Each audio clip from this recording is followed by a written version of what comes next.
নমস্কার, দেখছেন রিপাবলিক বাংলার ৭টার বুলেটিনে আমি পৌলমী রয়েছি আপনাদের সঙ্গে। শুরুতেই মমতা বন্দ্যোপাধ্যায়ের কারনামার দিকে নজর রাখতেই হচ্ছে, কেননা এতদিন তিনি হুমকি দিয়েছিলেন, এবার তা এসে আর্জিতে দাঁড়িয়েছে। এসআইআর এর কাজ স্থগিত রাখার আবেদন জানিয়ে সোজাসুজি মুখ্য নির্বাচন কমিশনারকে চিঠি দিলেন মমতা বন্দ্যোপাধ্যায়। হুমকি কাজে না আসাতেই কি এবার সুর নরম করলেন মুখ্যমন্ত্রী। চিঠি ঘিরে এবার জোর চর্চা রাজনৈতিক মহলে।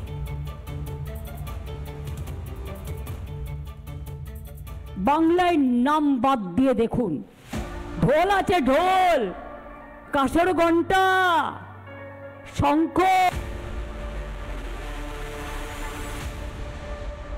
নোটবন্দি শুনেছিলেন? নোটবন্দি আর এসআইআরটা হচ্ছে ভোটবন্দি। और बंगाल में भी करने वाला है, अगर करेगा तो घेराव कर्मसूची करेंगे, पूरा घेराव होगा।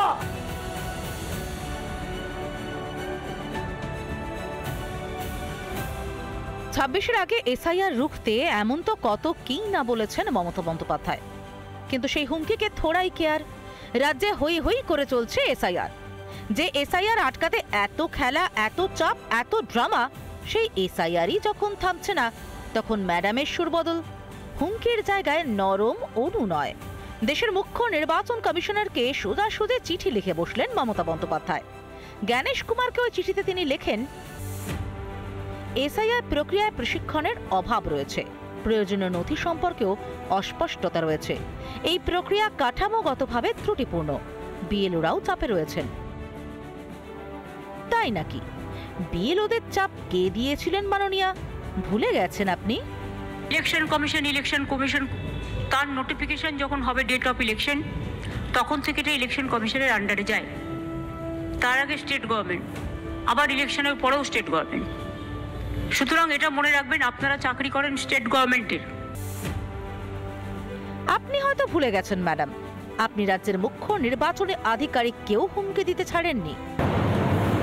সেন্ট্রাল ইলেকশন কমিশনকে বেশি বসিয়ে রেখে এখানে যিনি সিইও স্টেটের থেকে যিনি গেছেন, যিনি তার বিরুদ্ধে অনেক কিছু অভিযোগ আছে, সেগুলো সময় হলে বলবো, এখন বলছি না। যিনি বড্ড বেশি অফিসারদের থ্রেট করছেন, যিনি নিজেই নানা অভিযোগে দুর্নীতি করছেন। কেন এত আকুল আবেদন? এসআইআরে কিসের গায়ে জ্বালা? মমতা বন্দ্যোপাধ্যায়ের গুমর ফাঁস হয়ে গেছে।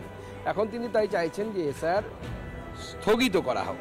স্থগিত হলে কি হবে?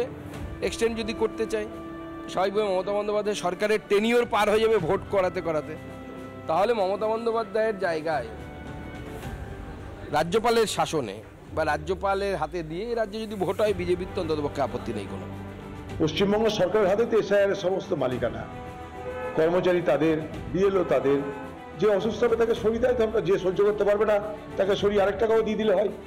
রাজ্য সরকার যে অভিযোগটা করছে, সেই অভিযোগের জন্য রাজ্য সরকার নিজে দায়ী। তুমি অসুস্থ লোককে দিচ্ছ কেন?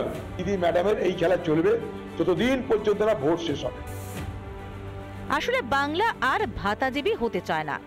এসআইআর যেভাবে ঘিরে ধরেছে, তাতে কারচুপির রাস্তা বন্ধ। দুর্নীতির কোপে চাকরি হারায় বাংলার ছেলেমেয়েরা। শিক্ষা ব্যবস্থা ডকে উঠেছে যে বাংলায়, সরকারি কর্মীরা ডিএ পান না যে বাংলায়, সেই বাংলায় ভুয়ো ভোট ছাড়া মানুষের রায়কে মোকাবিলা করবেন কোন পথে মমতা?